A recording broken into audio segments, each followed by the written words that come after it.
Hi everyone, this is chapter 7 of Max Lucado's book, You'll Get Through This. More bounce back than Bozo.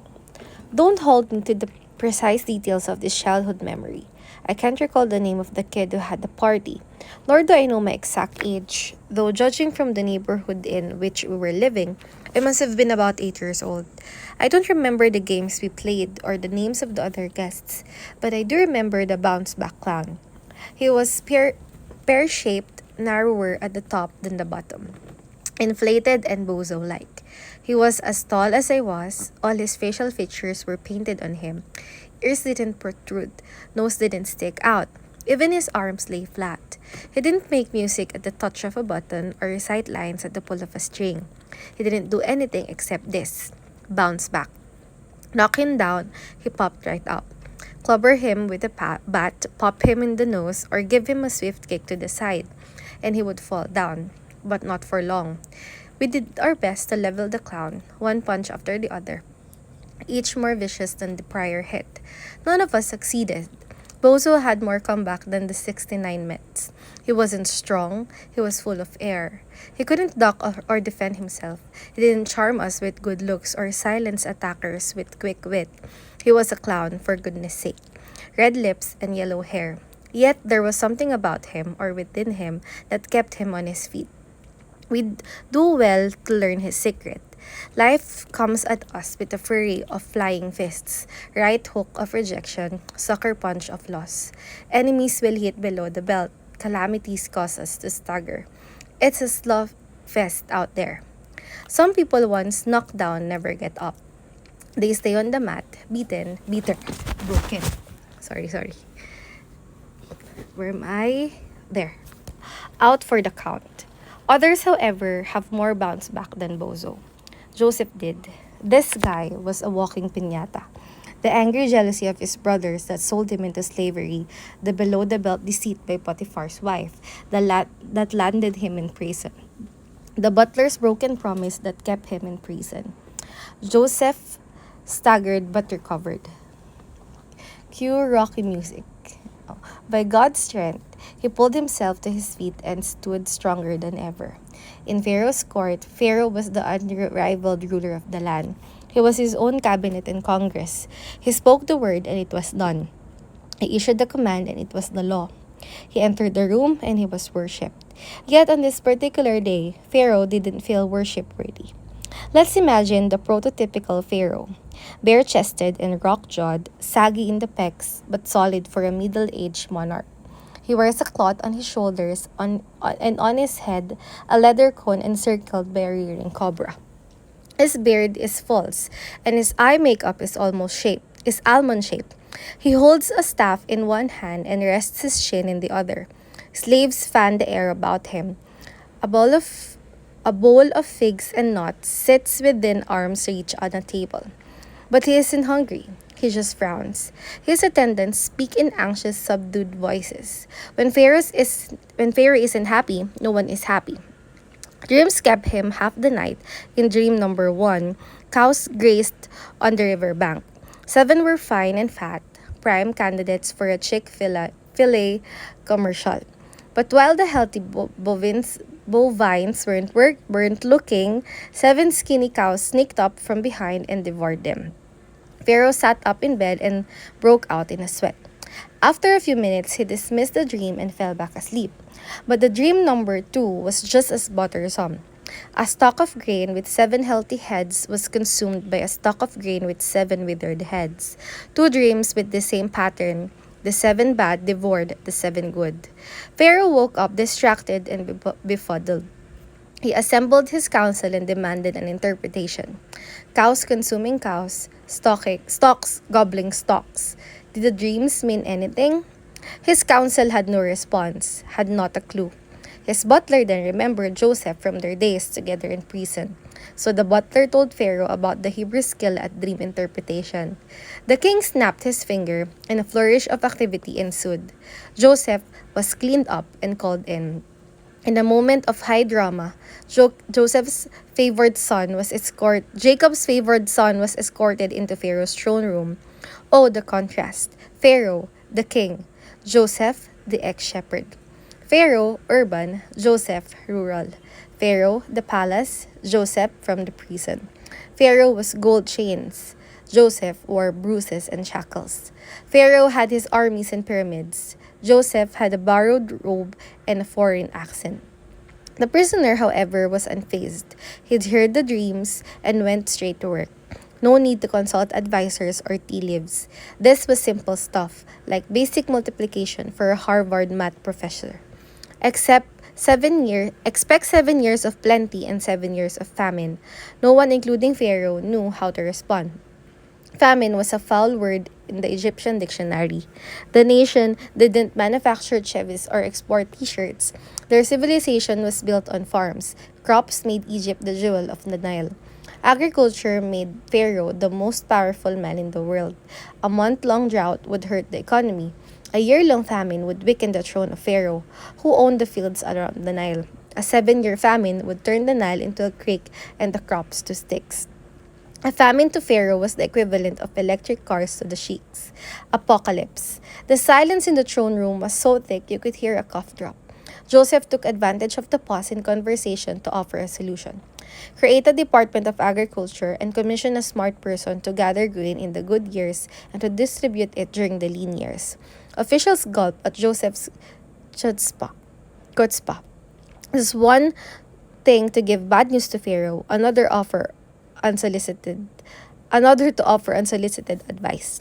Yet the guy hadn't shown a hint of fear since he entered the palace. He paid no homage to the king. He didn't offer accolades to the magicians. He didn't kiss rings or polish apples. Lesser men would have cowered. Joseph didn't blink. Again, the contrast. The most powerful person in the room, Pharaoh, ruler of the Nile, deity of the heavens, grand poobah of the pyramid people, was in dire need of a scotch. The lowest person in the pecking order, Joseph, ex-slave, convict, accused sex offender, was cooler than the other side of the pillow. What made the difference? Ballast. Bozo had it. The clown at the birthday party, I came to learn, was braced by a lead weight. A 3-pound plate hidden at his base served as a counterbalance against the punches. Lead weight. Joseph, as it turns out, had a similar anchor. Not a piece of iron, but a deep-seated, stabilizing belief in God's sovereignty. We sense it in his first sentence. It is not me. God will give Pharaoh. Genesis 41 verse 16. The second time Joseph spoke, he explained, God has shown Pharaoh what he is about to do. Joseph proceeded to interpret the dreams and then tell Pharaoh that the dreams were established by God and God will shortly bring it to pass. Verse 32. 4 times in 3 verses, Joseph made reference to God. God, God, God, God. Haven't we seen this before? When Potiphar's wife attempted to seduce him, Joseph refused, saying, How could I do such a wicked thing and sin against God? Genesis 39 verse 9. When fellow prisoners asked for an interpretation of their dreams, Joseph said, Do not interpretations belong to God? 40 verse 8. He locked the magnet of his compass on the divine pole star. He lived with the awareness that God was active, able, and up to something significant. And Joseph was correct. Pharaoh commanded a stunning turnaround. Can we find such a one as this man, a man in whom is the Spirit of God? Chapter 41, verse 38. He turned the kingdom over to Joseph. By the end of the day, the boy from Canaan was riding in a royal chariot, second only to Pharaoh in authority. What an unexpected rebound. In the chaos called Joseph's life, I count 1 broken promise, at least 2 betrayals, several bursts of hatred, 2 abductions, more than 1 attempted seduction, 10 jealous brothers, and 1 case of poor parenting. Abused, unjust, imprisonment. 24 months of prison food. Mix it all together and let it sit for 13 years. And what do you get? The grandest bounce back in the Bible. Jacob's forgotten boy became the second most powerful man in the world's most powerful country. The path to the palace wasn't quick, and it wasn't painless. But wouldn't you say that God took this mess and made it into something good? And wouldn't you think He can do the same with yours?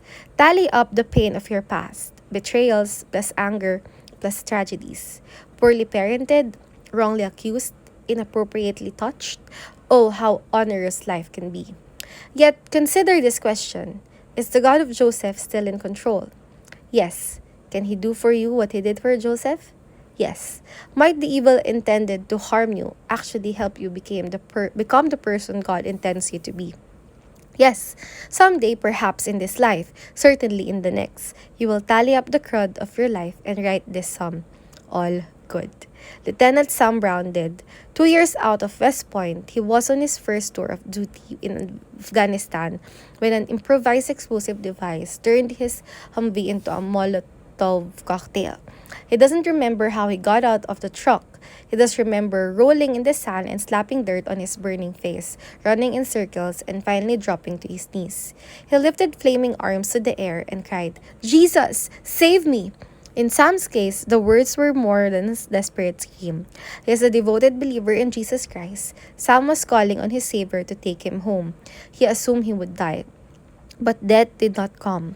His gunner did. With bullets flying around them, he helped Sam reach cover. Crouching behind a wall, Sam realized that bits of his clothing were fusing to his skin. He ordered the private to rip his gloves off the burning flesh.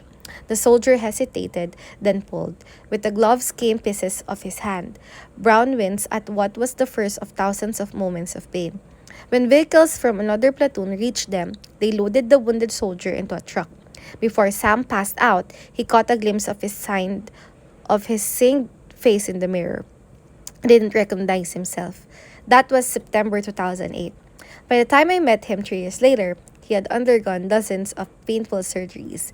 Dead skin had been excised and healthy skin harvested and grafted. The pain chart didn't have a number high enough to register the agony he felt. Yet, in the midst of the horror, beauty walked in.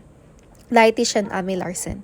Since Sam's mouth had been reduced to the size of a coin, Amy monitored his nutrition intake. He remembers the first time he saw her. Dark hair, brown eyes, nervous, cute. More important, she didn't flinch at the sight of him. After several weeks, he gathered the courage to ask her out. They went to a rodeo. The following weekend, they went to a friend's wedding. During the 3-hour drive, Amy told Sam how she had noticed him months earlier when he was in ICU, covered with bandages, sedated with morphine, and attached to a breathing machine. When he regained consciousness, she stepped into the room to meet him, but there was a circle of family and doctors, so she turned and left. The two continued to see each other. Early in their relationship, Sam brought up the name Jesus Christ. Amy was not a believer. Sam's story stirred her heart for God. Sam talked to her about God's mercy and led her to Christ. Soon thereafter, they were married, and as I write these words, they are the parents of a 7-month-old boy. Sam directs a program to aid wounded soldiers. Far be it from me to minimize the horror of a man on fire in the Afghan desert. And who can imagine the torture of repeated surgeries and rehab? The emotional stress has taken its toll on their marriage at times. Yet Sam and Amy have come to believe this. God's math works differently than ours. War plus near death plus agonizing rehab equals wonderful family and hope for a bright future. In God's hand, intended evil is eventual good. With God's help, you can bounce back. Who knows? Your rebound may happen today. On the morning of his promotion, Joseph had no reason to think the day would be different from the 700 prior ones. I doubt that he prayed, "God, please promote me to Prime Minister of Egypt before sunset." But God exceeded Joseph's fondest prayer. Joseph began the day in prison and ended it in a palace. As he dozed off to sleep, he is reported to have smiled to himself and whispered, just as Max said, "I have more bounce back than Bozo."